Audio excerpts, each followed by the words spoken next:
안녕하세요. 크리스천 영성학교를 운영하는 신목사입니다. 오늘은 성령께서 말씀하시는 기도의 6가지 원칙 이라는 제목으로 같이 생각해 보겠습니다. 아시다시피 저의 기도 훈련은 성령의 명령에 의해서이고 오랫동안 제가 기도했던 방식을 그대로 훈련시키는 것입니다. 그러므로 영성학교에서 하는 기도 훈련이 성령의 인도하심이라는 증거는 성경적인지 그리고 성령의 능력이 나타나는지 잘 살펴보시면 알 것입니다. 이미 영성학교를 개교한 지 2년이 넘었고 100여 명의 졸업생이 졸업을 하였으며 수백 명의 사람들이 기도 훈련을 시도하였기 때문입니다. 그러나 그들이 생각했던 것보다 이 기도 훈련이 녹록지 않은 것도 사실입니다. 왜냐하면 이 기도 훈련은 정해진 기간이나 과정을 수료해야 하는 졸업하는 것이 아니라 성령께서 원하시는 기준에 도달해야 하며 성령이 임재하시는 증거가 나타나야 졸업이 가능합니다. 자, 말하자면 성령께서 졸업을 시키는 것이죠. 그래서 오늘은 성령께서 저에게 말씀하신 기도의 원칙을 살펴보고 싶습니다. 첫째는 그 기도의 원리는 하나님을 찾는 것이다 라는 말씀입니다. 크리스천 치고 기도를 하지 않는 사람은 거의 없을 것입니다. 그러나 성경에 약속한 기도의 응답을 경험한 사람들도 별로 없죠. 그 이유는 성경적인 기도의 원리를 모르고 기도하였기 때문입니다. 대부분의 크리스천들은 기도를 자신이 원하는 소원을 얻는 수단으로 알고 있죠. 그러나 그것은 틀렸습니다. 기도란 하나님과 내 영혼이 깊고 친밀하게 교제하는 통로입니다. 또한 기도는 하나님이 기뻐하시는 행위로서 창조주이자 우리의 주인이신 하나님께서 피조물이자 종인 우리에게 명령하신 행위입니다. 그래서 성경에는 주인을 날마다 쉬지 않고 찾아오라는 말씀이 수도 없이 널려 있죠. 말하자면 기도란 하나님이 기뻐하시는 그 명령을 수행하는 가장 근본적인 행위로서 하나님의 이름을 찾고 부르며 그분의 얼굴을 구하는 것입니다. 그게 바로 기도의 원리입니다. 그러나 성경대로 기도하는 것이 아니라 자신의 욕심을 추구하며 기도한다면 하나님을 하나님으로 인정하는 것이 아니라 알라딘의 램프에 나오는 요정 지니로 알고 있는 것에 불과합니다. 그래서 오랫동안 희생적인 기도를 해도 아무런 응답이 없는 이유이죠. 이 기도의 원리를 모르고 기도하기 때문입니다. 두 번째는 기도의 본질은 쉬지 않고 기도하는 것이다 라는 말씀입니다. 기도의 본질은 무엇일까요? 바로 쉬지 않고 기도하는 것입니다. 그래서 사도 바울은 쉬지 말고 기도하라고 하였고 예수님은 항상 깨어서 기도하라고 하셨으며 사무엘은 기도를 쉬는 게 바로 죄라고 말하기도 했습니다. 이렇듯 예수님과 성경의 위인들이 이구동성으로 쉬지 말고 기도하라고 한 이유는 무엇일까요? 그 이유는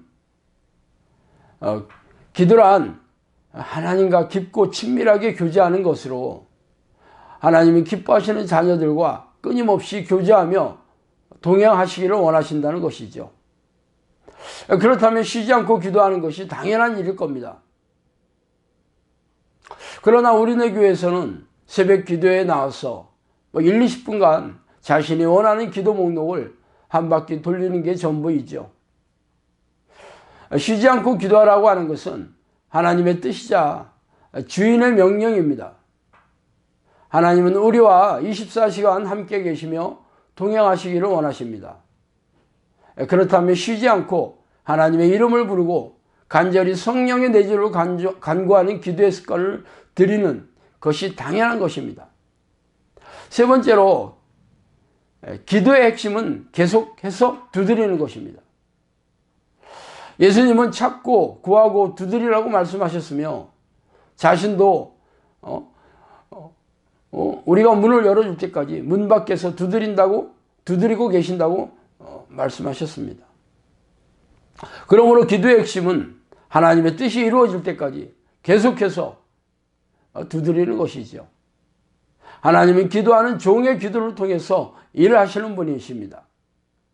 그래서 하나님의 나라를 확장하고 그분의 뜻을 이루어 드리려면 우리가 해야 될 것이 바로 기도이고, 그것도 이루어질 때까지 계속해서 쉬지 않고 두드려야 합니다. 그러한 기도의 본을 보이는 것이 바로 믿음이 내려오는 조건입니다. 그러므로 기도란 아침 저녁에 방해받지 않는 시간을 정해서 기도하고 낮에도 틈나는 대로 기도하는 습관을 들여야 합니다. 그래서 하루 종일 하나님의 뜻이 이루어지도록 꾸준하게 두드려야 합니다. 그런 사람들이 바로 하나님이 기뻐하시는 종이며 예수 그리스도의 제자의 삶을 사는 사람들입니다. 네 번째로, 기도의 응답은 하나님과 하나가 될 때 내려온다는 것입니다. 사람들이 기도해도 응답이 오지 않으면 희생의 강도를 높입니다. 새벽 기도를 작정하고 기도할 때마다 헌금을 가져오며 기도원에 올라가 금식을 선포하고 기도합니다.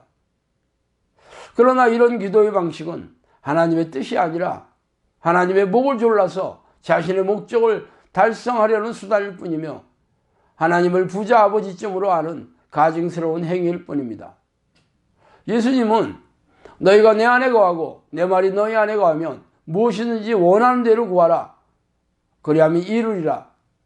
요한복음 15장 7절에서 이렇게 말씀하셨죠. 우리가 하나님과 하나가 될 때 100% 응답이 내려올 것을 약속하셨습니다. 그렇다면 우리가 하나님과 하나가 될 때는 언제입니까?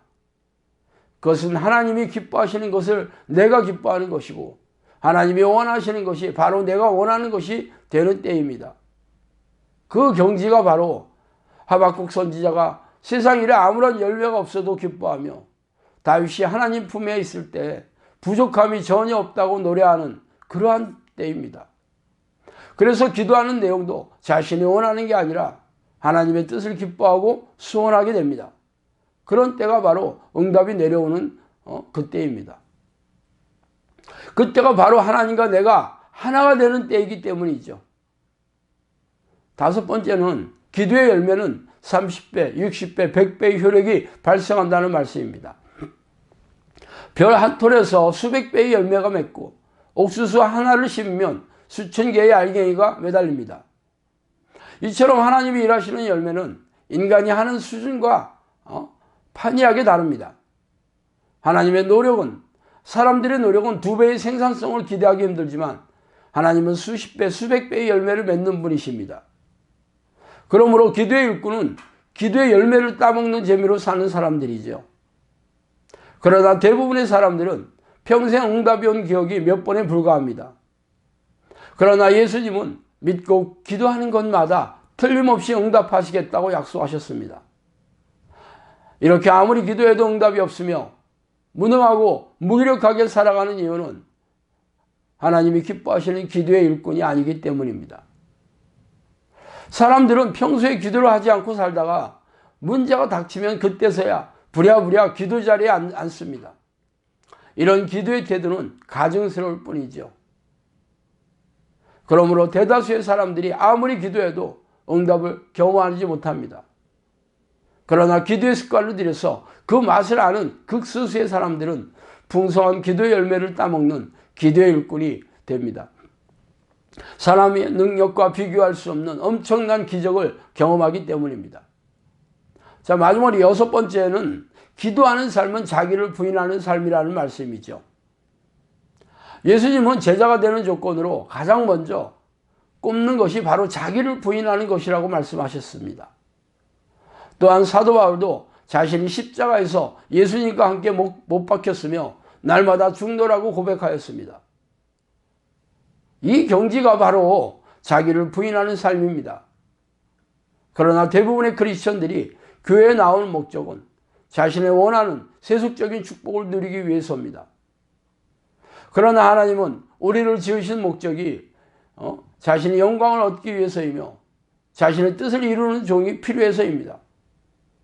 이렇게 하나님의 뜻과 사람의 생각은 하늘과 땅의 간격처럼 엄청나게 큽니다.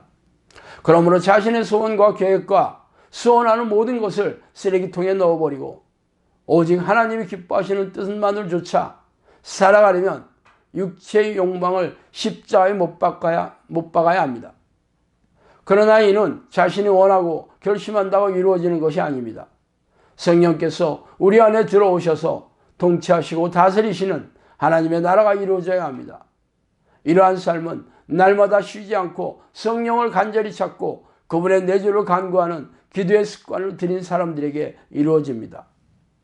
하루 종일 하나님의 생각으로 가득 찼어 기도하는 삶을 사는 사람들은 성령의 능력으로 자기를 부인하고 오직 주인이신 하나님의 기뻐하시는 삶을 살게 됩니다. 위에 6가지 기도의 원칙이 성령께서 저에게 말씀하신 내용으로 막연하게 주관적으로 기도하는 것이 아니라 하나님의 방식과 그 뜻대로 기도해야 응답이 신속하게 내려오고 풍성한 열매를 얻으며 하나님과 동행하는 삶을 누릴 수 있게 됩니다.